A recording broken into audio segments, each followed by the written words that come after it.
이제 예수님의 생애 후기 유대 사역. 오늘은 예수님이 자신을 양의 문이다. 그리고 선한 목자다. 이렇게 이야기를 하시는데 우리 전체적으로 한 두 칸씩만 좀 옮기면 어때요? 네, 옆으로 조금씩 가면 좋을 것 같아요. 왜냐면 여기가 좋은 자리인데 뭐 다 이렇게 구석에 가 있어. 자, 지금 우리가 예수님의 그 후기 유대 사역이에요. 후기 유대 사역. 전기가 아닙니다. 그러면 이제 예수님의 십자가가 굉장히 가까웠다는 얘기인데 요 시작이 언제서부터냐? 갈릴리에서 한 세 번째 배척을 받으시고 초막절에 예루살렘으로 올라가시면서 시작이 된 거예요. 그때 길가에서 제자들에게 야, 제자들은 말이야. 제자에 대한 제자의 본질, 이런 제자도의 본질에 대한 이야기를 하셨고 또 초막절에 예루살렘에 가서 누구든지 목마르거든 내게로 와서 마셔라. 그때 생수로의 초대를 하셨습니다. 그러다가 간음 중에 잡힌 여자가 있었죠. 그 여자를 용서해 주시고 또 바리새인들과 이 논쟁을 하시다가 나는 세상에 올 빛이다. 예수님께서 이런 선언을 하시죠. 그리고 70인의 제자를 뽑아서 파송을 하세요. 그리고 선한 사마리아인의 비유를 설명하시고 그러다가 나면서 맹인된 자를 치유하셔요. 그리고 마르다의 집에 유하시다가 지난 시간에 이제 제자들의 요청으로 천국 백성으로서 사는 방법, 우리가 누가복음 11장, 12장, 13장 아마 설교 시간에 누가복음을 11, 12, 13장 설교를 하는 류는 아마 거의 못 볼 거예요. 성경 공부나 무슨 뭐 소그룹 모임에서는 할 수 있는데 그걸 우리가 해냈습니다. 아주 자랑스럽게 생각을 하고요. 자, 사진을 넘겨보면 아마 이때 예수님께서 그 베다니 마르다의 집에서 계시다가 요단강 건너 베레아 지역으로 건너가셨던 것 같아요. 그거 보면은 지도가 나오죠. 예수님이 예루살렘 옆에 있는 베다니에 계시다가 쭉 가서 요단강을 건넜어. 요단강 건너편을 우리가 베레아, 초록색 부분 있죠? 여기 베레아라고 그래 있죠? 요 베레아 지역으로 가셨는데 거기도 베다니가 있었다는 거예요. 그러니까 요단강을 사이에 두고 왼쪽에도 베다니가 있어. 예루살렘 근처에. 강을 건너서 베레아 지역에 요단강 건너편 베다니가 있습니다. 베다니가 무슨 뜻이라 그랬죠? 혹시 기억나나요? 가난한 자의 집. 이런 게 있죠. 그래서 성경에서 베다니 또 베데스다 이건 다 앞에 베이트 이게 이제 집이거든요.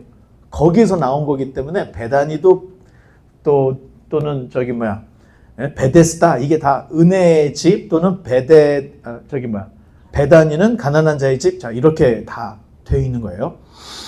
자, 아마 이때 예수님이 강 건너 베레아 지역에 있는 요단강 건너편 베다니에 있을 때 어떤 사람이 물어본 것 같아요. 예수님, 구원받을 자가 적습니까? 하고 물어봤더니 예수님께서 이제 여러 가지 이야기를 하시는 이야기. 그게 이제 지난 시간까지의 우리의 그 예수님의 생애 이야기였고, 자, 오늘은 예수님께서 자기 자신을 선한 목자다 이렇게 말씀을 하시는데, 자, 여러분에게 이런 질문 한번 하면서 넘겨보겠습니다. 자, 혹시 나를 위해 자기 생명을 내어줄 사람이 있을까? 어때요? 주변에 있는 얼굴들을 한번 싹 떠올리면서 나를 위해서 대신 죽어줄 사람이 있을까? 너 나를 위해서 죽어줄 수 있어? 뭐 이렇게. 자, 일단 부모님 중에는요, 자기 자식을 위해서 목숨을 내놓는 분들이 있습니다. 뭐 드라마나 우리 주변에 너무 많죠. 그리고 군인은 일단 나라를 위해서 목숨을 바치겠다고 하는 사명감이 있어요. 그래서 일반 사회에서 군인은 어떻게 해요? 참 군발이 이러지 않습니다. 미국은요, 비행기를 탈 때도 뭐를 탈 때도 군인을 먼저 태워줘요. 어디에 있든. 이게 국가를 위해서 목숨을 바치겠다고 했던 사람이기 때문에 리스펙을 해주는 거예요.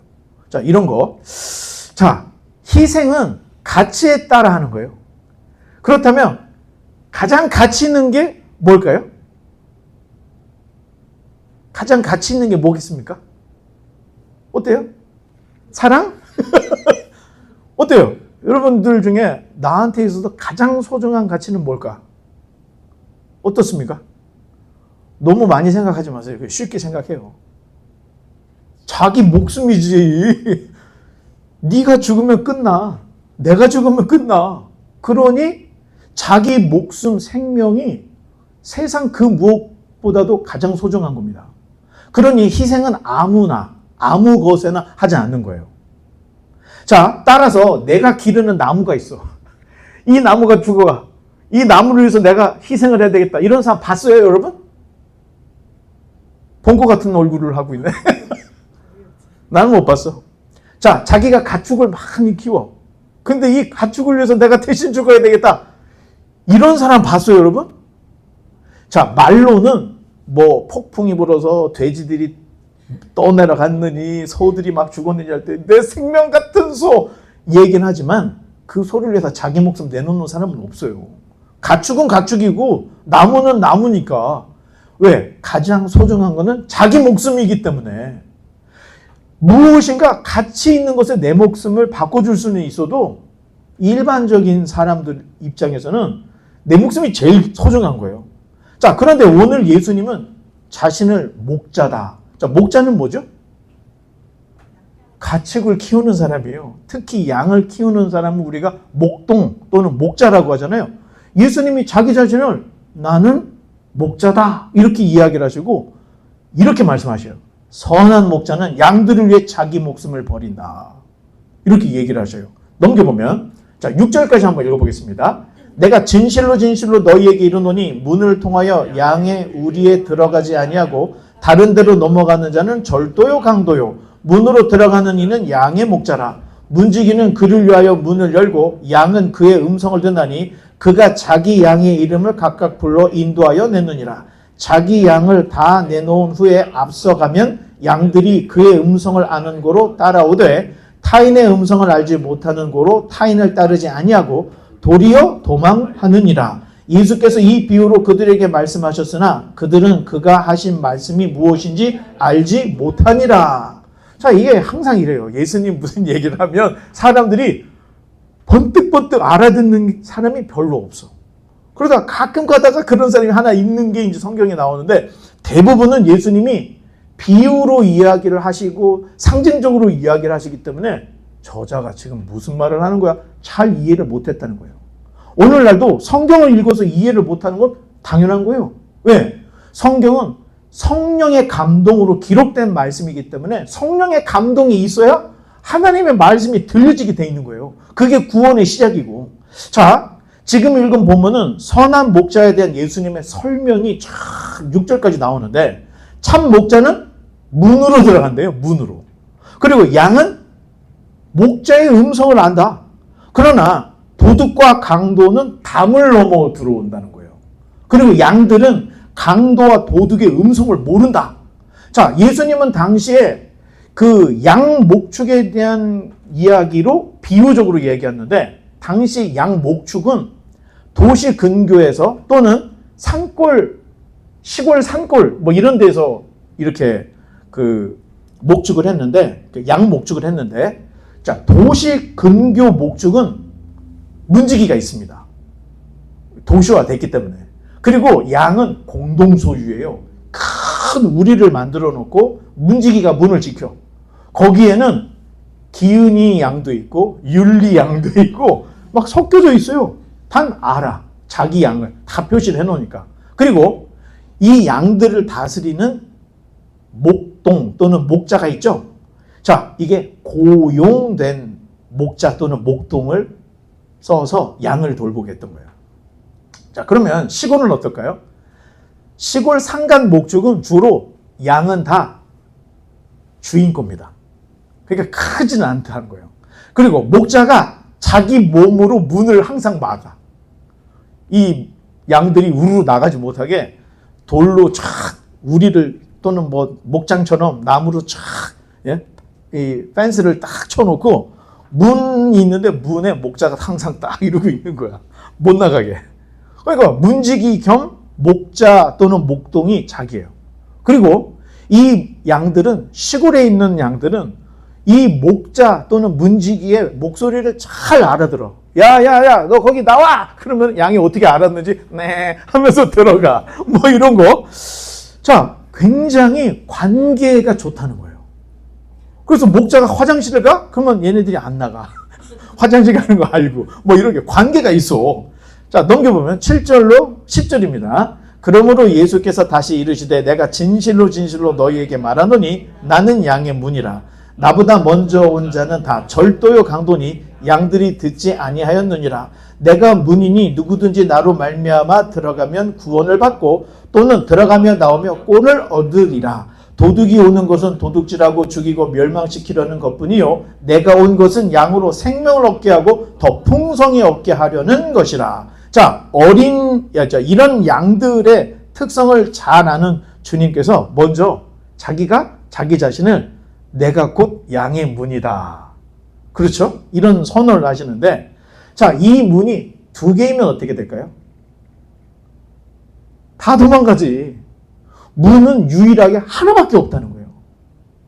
이 문으로 들어가야 구원과 생명을 풍성히 얻을 수 있다는 거예요. 신학적으로 이 문은 굉장히 구원에 있어서 독점적인 통로예요. 두 개가 아니고 하나밖에 없기 때문에. 또 하나밖에 없는 문이 어디에 있죠? 태버나클에 있잖아. 성막에는 동쪽으로 난 문이 하나밖에 없어요. 어디로 갈 수가 없어.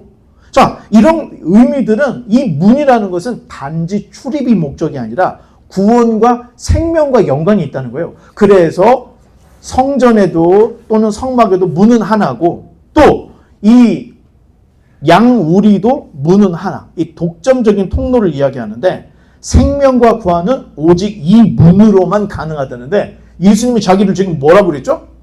나는 양의 문이라고 그런 거예요. 자, 요한복음의 생명신학의 절정이 여기 나오는 거예요. 독점적인 거예요. 유일하다는 거예요. 이 문을 통과하지 않고 예수 그리스도라고 하는 하나밖에 없는 이 문, 나는 문이다 그랬죠? 이 문으로 들어가거나 나가지 않으면 구원도 얻을 수 없고 생명을 풍성히 얻을 수 없다. 이거 예수님이 선언을 하고 있는 거예요. 그런데 도둑은 왜 오죠? 도둑이 왜 와? 훔치고 죽이고 멸망시키려고 담을 넘어 들어온다는 거예요. 자, 굳이 목자는 담을 건널 필요가 없어. 여유가 있는 거예요. 그리고 그 문으로만. 왜? 양들을 위해서 그 문으로만 다니는 거예요. 넘겨보면 이제 정말 요한복음에서 엄청나게 중요한 이야기. 나는 선한 목자라. 선한 목자는 양들을 위하여 목숨을 버리거니와. 자, 자신을 양의 문이라 선언하셨던 주님은 이제 나는 선한 목자다. 이렇게 또 다시 선언을 하시는 거예요. 사실 오늘날 교회 목사는 엄밀히 목자가 아닙니다. 그래서 목자라고 안 부르고 목사라고 부르는 거예요. 자, 우리의 목자는 누구예요? 한 분밖에 없어요. 예수님만 우리의 목자이기 때문에 우리도 목자라는 말을 쓰지 않고 목사, 목양을 하고 가르친다. 교사할 때 그 사자를 써서 목양과 가르침, 그래서 목사라고 부르는 거예요. 자, 그럼 목사라는 존재는 양들 중에 리더라는 거예요. 양들 중에 리더. 그러니까 목사도 뭐예요? 양. 목사도 양이야.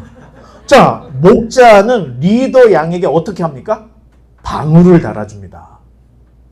리더 양에게 방울을 달아줘. 그래서 따랑따랑 그 소리를 듣고 다른 양들이 어디로 가는구나 이런 것들을 다 알게끔 이렇게 해주는 거예요. 자, 문제는 양들은요, 리더에 대한 맹종이 대단하다는 거예요. 그래서 리더가 잘못 인도해가지고 낭떠러져, 하고 떨어졌어. 그러면 어떻게 돼요?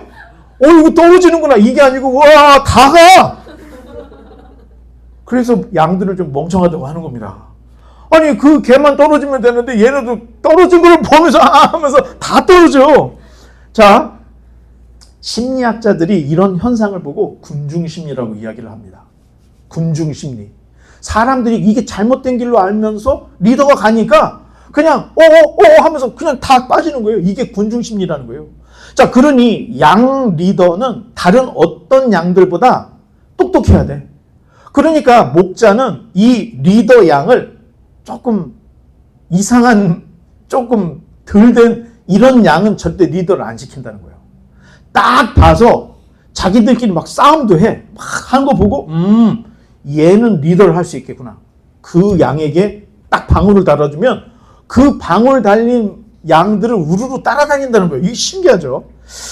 자, 그러니 양 리더는 분별을 잘해야 돼.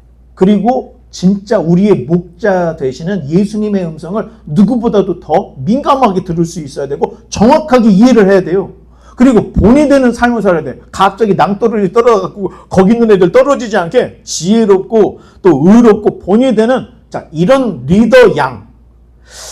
잘 훈련된 리더 양은 양무리들이 흩어지지 않게 합니다.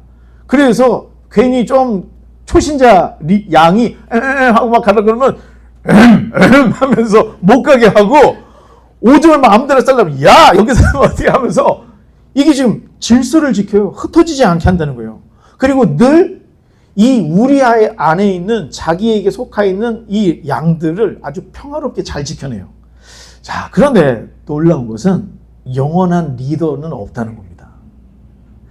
동물 행동학의 이야기를 들어보면 양들이 이동을 할 때 리더가 좀 지쳐. 그리고 주의력, 집중력이 좀 떨어질 것 같아. 그러면 어떻게 될까요?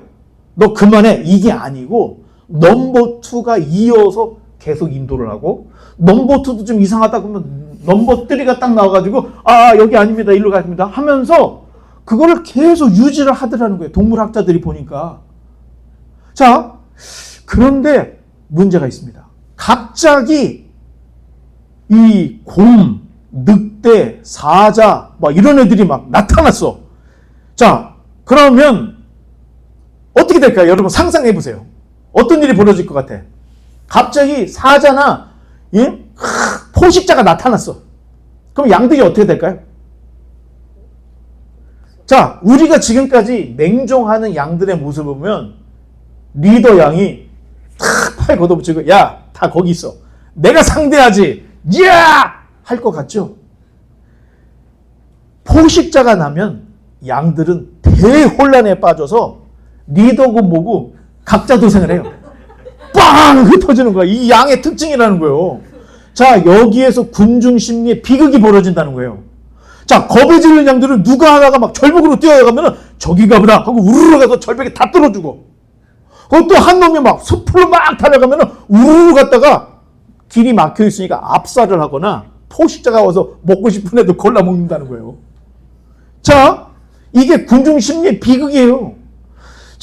그러니 양들에게는 누가 있어야 돼? 반드시 목자가 있어야 된다는 거예요. 목자가 있어야 다윗이 어떻게 했죠? 곰, 사자, 늑대가 나타나면 자기가 그 조그만 애가 양을 지키기 위해서 막 돌판매질하고 막대기로 막 싸우고 목숨 걸고 자기 양들을 지켰대잖아요. 그런 강단이 있으니까 골리앗 앞에서 왕이시여 제가 나가겠습니다. 내가 양을 지킬 때 막 포식자들 오면 내가 다 좁혀버렸습니다. 저 골리앗 감히 이스라엘의 하나님을 욕을 합니다. 내가 가서 작사를 내놓겠습니다. 이게 지금 성경에 나와 있죠. 이 다윗의 출발은 목동이었다는 거예요. 그러니 예수님께서 오신 목적 중에 하나는 실패한 목자들을 대신하기 위해서 오셨다는 거예요.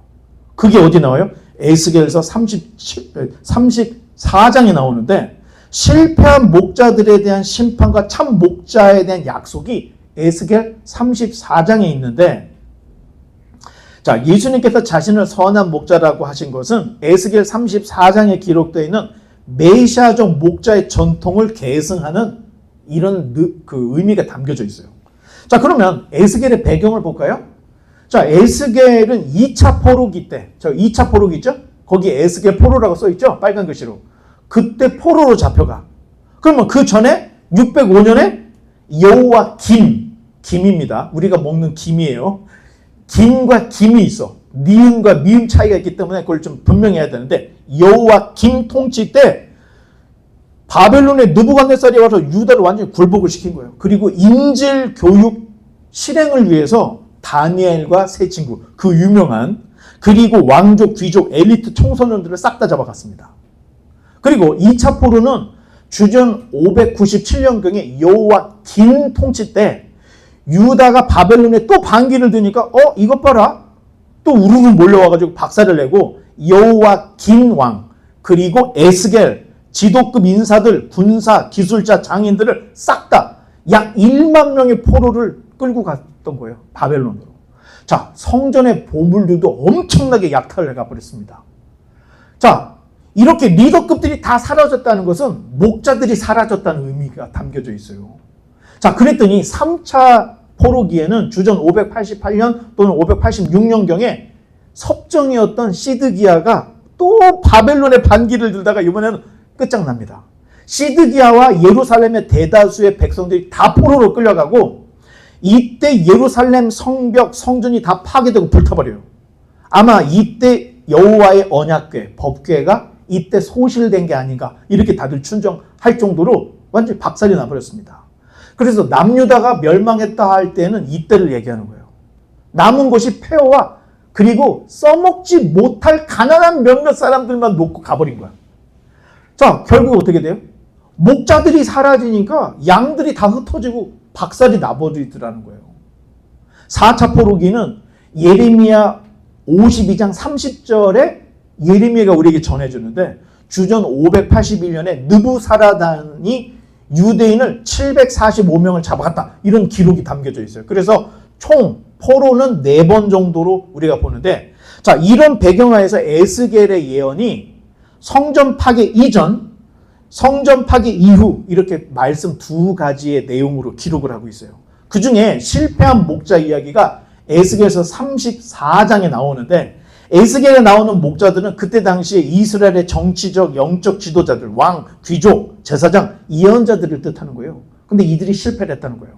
그래서 예루살렘이 박살이 났다.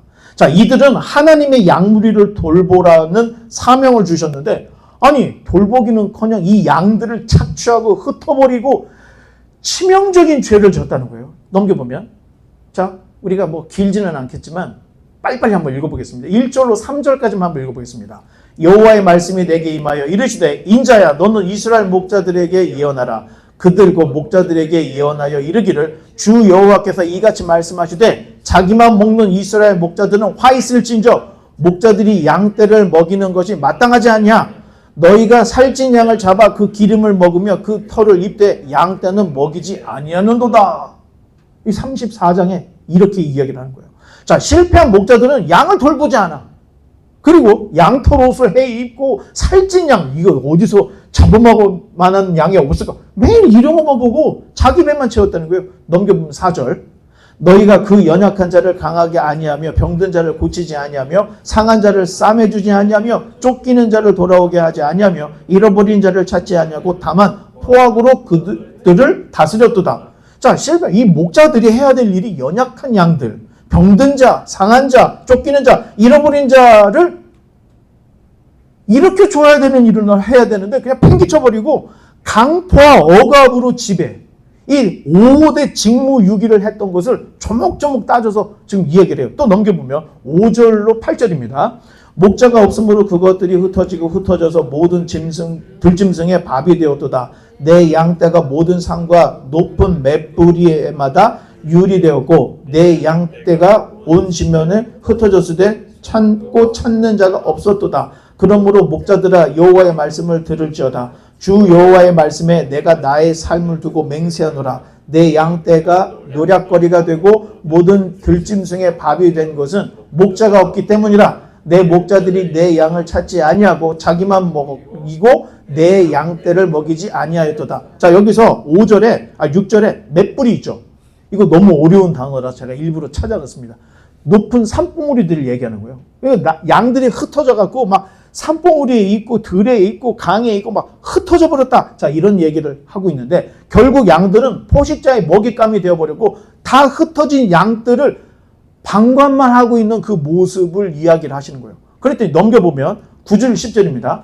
그러므로 너희 목자들아, 여호와의 말씀을 들을지어다. 주 여호와께서 이같이 말씀하시되 내가 목자들을 대적하여 내 양떼를 그들의 손에 찾으리니 목자들이 양을 먹이지 못할 뿐만 아니라 그들이 다시는 자기도 먹이지 못할지라. 내가 내 양을 그들의 입에서 건져내어서 다시는 그 먹이가 되지 아니하게 하리라. 자, 하나님은 내가 목자들을 대적하겠다 이렇게 얘기를 해요. 그리고 하나님은 목자들을 실패자로 정죄를 하시고 그들의 직분, 목자의 직분을 박탈하시겠다. 그리고 내가 친히 와서 진짜 목자가 되어주겠다. 이런 약속의 말씀을 하는 거예요. 마지막을 한 번 더 넘겨보면 읽어보겠습니다.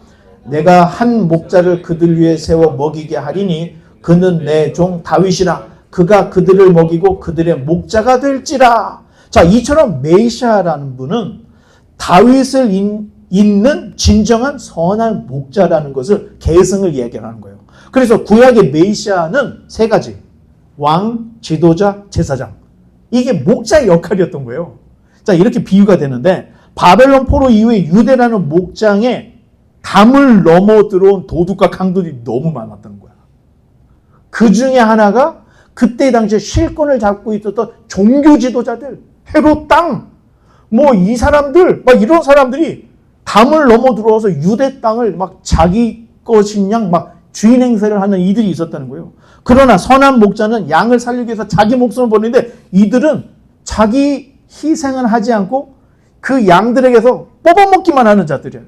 자, 그런 의미에서 십자가를 지신 예수님, 십자가는 패배의 상징이 아니라 목자 사명의 완성이었다. 구약을 읽어보면 십자가에서 죽는 예수님은 잘못해서 죽었는데 이게 아니라 자기가 목숨을 버려서 목자의 사명을 완성하셨구나. 이걸 볼 수가 있다는 거예요. 그러니 성경을 대충 읽으면 보이지 않지만 성경을 깊이 읽어보면 그런 사람이 신약 성경을 읽으면 복음을 받아들이지 않을 수가 없다는 거예요. 이 흐름과 이 문맥이 예수님께로 향할 수밖에 없는 구약이. 자, 넘겨보면 오늘 본문 요한복음 10장 12, 13절입니다. 삭구는 목자가 아니요 양도 제 양이 아니라 이리가 오는 것을 보면 양을 버리고 달아나나니 이리가 양을 물어가고 또 해치느니라. 달아나는 것은 그가 삭군인 까닭에 양을 돌보지 아니함이나. 자, 고용된 목자. 아까 얘기했죠. 고용된 목자는 거친 포식자가 딱 나타나면 맞서 싸우는 게 아니에요. 다윗은 자기 양이었기 때문에 자기가 목숨을 걸고 양을 지켰던 거야. 자기 집안 자기 거니까. 그런데 이렇게 고용된 목자들은 포식자가 나타나면 자기가 먼저 제일 빨리 도망가. 삭군 목자는 헌신이 목적이 아니에요. 월급 때문에 일을 하는 사람이기 때문에 언제나 그랬다는 거예요. 그러니 양을 위해서 자기 생명을 버릴 이유가 없었다. 삭군 목자는. 자, 얼마 전에 우리가 요한복음 9장을 살펴봤는데 그때 나면서 맹인된 자가 나타났죠. 그런데 나면서 맹인된 자를 바리새인들이 소환을 해가지고 취조를 하는 거예요. 취조를 하는데 이거 봐. 말하는 게 창세 이후에 맹인의 눈을 뜨게 했다는 걸 들어보지 못했습니다. 막 이렇게 얘기하니까 이놈 네가 죄 가운데 나서 우리를 가르쳐 나가 하고 쫓아냈죠. 자, 쫓아내버린 이유는 치유된 그 사람을 귀하게 여기는 게 아니라 자기 체면이 중요했기 때문에 기분이 나빴고 내쫓았다는 거예요. 그들의 그런 행동이 삭군 목자들의 행동이고 오늘 본문 요한복음 10장은 왜 삭군 목자를 삭군 목자라고 하는지를 해석이 나오고 있는 거예요. 지금 이야기를 통해서. 자, 선한 목자는 어떤 분인가? 14, 15절입니다. 나는 선한 목자라. 나는 내 양을 알고 양도 나를 아는 것이 아버지께서 나를 아시고 내가 아버지를 아는 것 같으니 나는 양을 위하여 목숨을 버리노라. 자, 선한 목자는 자기 양을 안다는 거예요. 김양, 이양, 방양, 자기 양들을 다 알아. 그러니 양을 위해서 자기 목숨을 버린다는 거예요. 내 양이 아니라면 목숨을 버릴 이유가 없어요. 그런데 이 양들은 내 가족 같은 양들이기 때문에 양을 위해서 자기 목숨을 버리는 거예요. 이거는 관계라는 거예요. 신앙은 관계. 성경 안에서 우리가 안다 할 때는 지식적으로 아는 걸 얘기하는 것이 아니라 관계를 뜻합니다. 자, 그러면 천사가 마리아에게 나타나고 네가 아들을 낳을 것이 막 그랬더니 마리아가 이게 무슨 소리입니까? 나는 남자를 알지 못하나이다. 이렇게 얘기해요. 거기서 이야기는 안다 할 때는 남자와 관계한 일이 없다. 나하고 친분이 있거나 결혼하고 아이를 가질 만한 남자를 아는 사람이 없다. 이런 의미의 안다. 이런 말을 쓰고 있다는 거예요. 자, 선한 목자가 양을 안다고 할 때는 뭐 이름 정도만 아는 것이 아니라 양과 아주 깊은 관계를 갖고 있다는 거예요. 얘가 점이 어디에 있고 얘가 무슨 특징이 있고 밥 먹을 때 꼭 물을 마셔야 되고 이런 관계를 다 알고 있는 목자. 그리고 그 양들은 그 목자가 자기를 어떻게 어디까지 알고 있는지 알고 있는 굉장히 관계가 깊다는 겁니다. 자, 그러니 신앙이라는 건 관계이지 그냥 무슨 뭐 출석 체크하고 그런 게 아니라는 거예요. 막 다 알잖아. 이 양이 지금 늦잠을 자서 이 여기를 찾아오는데 한 2바퀴를 도느라고 그래서 지금 왔구나. 다 알잖아. 얘는 길이 좀 늦게 출발해서 뭐 하고 다 알아. 이게 양과 목자의 관계라는 겁니다. 자, 돌려 깐 것 같은 느낌이 드는데 미안합니다. 자, 예수님께서는 아버지와 아들의 관계가 마치 양과 목자의 관계로 연결을 시키며 얘기해요. 이거 굉장히 중요한 겁니다. 자, 아버지와 아들이면 예수님과 하나님을 얘기하는 거예요. 자, 하나님이 예수님이고 예수님이 하나님이죠. 왜 이렇게 다들 띵해? 그렇잖아요? 그런데 양과의 목자도 아버지와 아들과 똑같은 관계를 하는 거예요. 자, 아버지가 아들을 아는 것처럼 예수님은 자기 양들을 아신다. 이 관계가 바로 언약 관계라는 거예요. 그러니 신앙은 뭐 그냥 뭐 주일날 뭐 주말 행사로 한 번씩 왔다 갔다 하는 이 정도는 그냥 들락날락한 거예요. 그런데 신앙이라고 할 때는 내가 예수님을 알아. 예수님이 나를 알아. 이런 관계. 이걸 바로 성경에서는 언약 관계다. 이렇게 말을 한다는 거예요. 넘겨보면 16절입니다. 또 이 우리에 들지 아니한 다른 양들이 내게 있어 내가 인도하여야 할 터이니 그들도 내 음성을 듣고 한 무리가 되어 한 목자에게 있으리라. 자, 이 우리에 들지 아니한 다른 양들은 이방인들을 얘기하는 거예요. 내 양이 아닌 다른 양을 이야기하는데 여기서 다른 양은 이방인들을 이야기하는데 유대인만 하나님의 양들이 아니라는 거예요. 하나님의 백성이 아니라는 거예요. 유대인들뿐만 아니라 이방인들도 내 백성이 되어 또 하나의 무리가 되는데 이거 요한계시록 안 사람은 딱 알 거예요. 14만 4천은 신천지에서 말하는 그 정도가 아닌 거예요. 구원받은 유대인의 수를 사도 요한이 세웠더니 14만 4천이다 이렇게 얘기해요. 그런데 그 위에 보니까 구름같이 허다한 무리들이 있다 이 얘기를 합니다.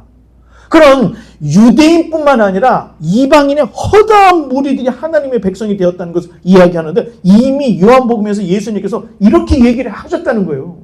이방인들도 또 한 무리가 되어 예수님의 양이라는 말씀, 이것이 새 언약 공동체의 시작이 되는 이 목자의 이야기로 시작이 된다는 거예요. 자, 예수님께서는 이스라엘이라는 이 울타리, 유대라고 하는 이스라엘이라고 하는 이 울타리를 자기가 건너가 그리고 온 세상에 새 언약 공동체를 만들 거야 하는 선언을 하고 계시는 거예요. 그 새 언약의 공동체에 저와 여러분이 속해져 있는 겁니다. 우리는 유대인이 아니잖아. 그럼에도 또 하나의 무리, 하나님의 백성의 무리가 된 이 언약 공동체, 십자가의 공동체, 우리는 그런 공동체라는 거예요. 또 넘겨보면 17절과 18절 내가 내 목숨을 버리는 것은 그것을 내가 다시 얻기 위함이니 이로 말미암아 아버지께서 나를 사랑하시느니라. 이를 내게서 빼앗는 자가 있는 것이 아니라 내가 스스로 버리노라. 나는 버릴 권세도 있고 다시 얻을 권세도 있으니 이 계명은 내 아버지에게서 받았노라 하시니라. 자, 앞으로 예수님이 지실 십자가는 예수님이 무능하거나 유다가 배신을 했거나 또 유대 종교 지도자들이 예수님을 질투해서 우발적으로 당하신 십자가가 아니라는 거예요.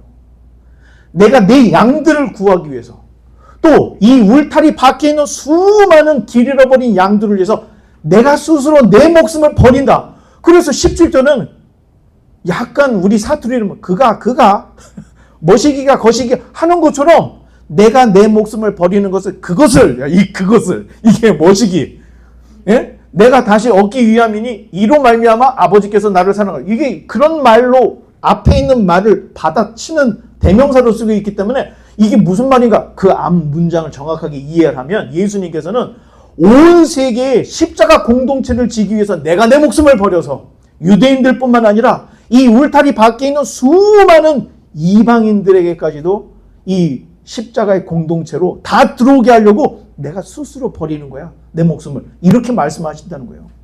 자, 목자의 사랑의 희생의 결과 우리와 하나님이 연결이 된 거예요. 그래서 우리는 새로운 언약 관계를 가진 하나님의 어린 양이라는 거예요. 자, 오징어 게임을 자, 오징어가 되도록 했습니다. 근데 지금 연습 게임 2번 했고 실제 게임 2번 했죠? 이제야 룰을 깨닫는 사람이 있는 것 같아요. 내가 얼굴을 보니까 이렇게 도 터지는 소리가 나중에 났습니다. 이게 룰을 잘 설명해 줄 때 여러분들이 알고, 우리는 어렸을 때 그 산동네 살 때 이거 바닥에 그려놓고 막 애들이 막 땡겨갖고 막 피나고 울고 막 굴르고 막 까지고 막 이렇게 했는데 너무 재밌어서 초등학교 다닐 때도 막 여기서 막 애들이 막 이거 했었는데, 자, 여러분들 다 이제 나이가 좀 들어가지고 끼꺽 하면서 그래도 잘했습니다. 자, 이게 자세히 보면 이 오징어 게임이 사실 우리가 뭐 딱지치기 하고 뭐 달고나 이런 것만 알고 있는데, 제가 어렸을 때 했던 오징어 게임은 저거였어요. 저 게임이었어요. 자, 그런데 이제 마무리하겠습니다. 자, 유대인들은 정치적 메시아를 기다렸어. 정치적 메시아. 로마를 깨트리고 독립하는 거를. 그런데 예수님은 유대 나라를 세우기보다 하나님 나라를 열기를 원하셔서 이 땅에 오셨다는 거예요. 자, 십자가를 통해 새 언약을 이루셨고 성령을 보내셔서 새 백성을 지금도 만들고 계시는 거예요. 이것이 참 메시아였다. 지금까지도 사역을 하고 계시는 거예요. 자, 이제 결론하겠습니다. 자, 처음에 이 질문을 시작했어요. 나를 위해서 생명을 내어줄 사람이 있을까? 여러분, 이제 이거 할 때 나 살리려고 자기 죽어준 사람이 있었어요? 정신들이 없었죠? 뭔지. 그런데 우리는요, 이 게임을 할 때 우리가 이기기 위해서 내가 잡고 들어가가지고 옆에 있는 방어팀 2명 잡고 자폭하는 거야. 또 옆에서 죽어. 막 그러면 하나가 가가지고 이기고 막 이렇게 게임을 했었는데, 자, 나를 위해서 죽어줄 사람이 있을까? 아까 얘기했죠. 부모님 중에는 있다. 군인 중에는 있다. 나라를 지키기 때문에 그래서 우리가 리스펙한다고 그랬잖아요. 자, 생각해봐요. 내 주변에서 나를 위해서 죽어줄 사람이 있을까? 어때요, 여러분? 지금 현재 내가 살고 있는 내 인생에 지금 내가 서 있는 그 자리에서 누군가가 나를 위해서 대신 죽어줄 사람이 있을까? 나를 위해서 죽으신 분이 있습니다. 그분이 오직 한 분이신 예수님이에요. 예수님만이 저와 여러분을 위해서 아까워하지 않고 자기 목숨을 내어준 거예요. 자, 이제 질문을 바꾸겠습니다. 그렇다면 나는 이제 누구의 음성을 듣고 살고 있는가? 선한 목자는 나를 위해서 자기 목숨을 내어주시고 나를 자기 백성으로 삼아줬어. 그런데 과연 나는 예수님의 음성을 듣고 살고 있는가? 세상 사람들의 음성을 듣고 살고 있는가? 세상 사람들은요, 루저보다는 성공한 사람들을 좋은 리더라고 생각해. 그러나 예수님은 희생하는 사람이 참된 목자다. 이것을 강조를 하고 계시다는 거예요. 자, 이것이 가정에서도, 교회에서도, 직장에서도 예수님을 믿은 예수님의 리더십을 가지고 있는 사람은 사람들을 명령하거나 움직이거나 이런 섬김이 아니라 희생하는 모본으로 자기 백성들을 이끌고 있는 리더 양이 된다는 거예요. 자, 여러분들은 내가 생각할 때 말로만 하는 섬김이 아니라 몸으로 실천하고 몸으로 찾아가는, 자, 이런 리더십을 가지고 있는 진짜 예수님이 참된 양이 되었으면 좋겠습니다. 선한 목자이신 예수님은 지금도 저와 여러분의 이름을 불러요. 승희야, 기은아, 기연아, 허나, 율리야, 정연아, 태민아, 이름을 부르시는 거예요. 그런데 여러분, 그 음성이 들리시던가요?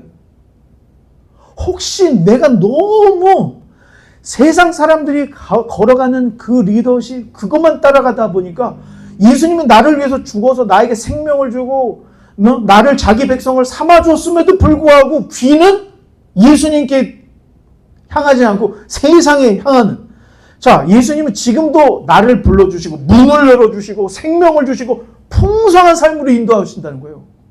자, 바라기는 우리 모두가 그분의 음성을 듣고 따르는, 정말 주님이 나의 선한 목자가 되셨다면 우리는 주님의 선한 양, 주님을 따르는 주님이 찾으시는 양들이 되시기를 주님의 이름으로 간절히 축원합니다. 기도하겠습니다.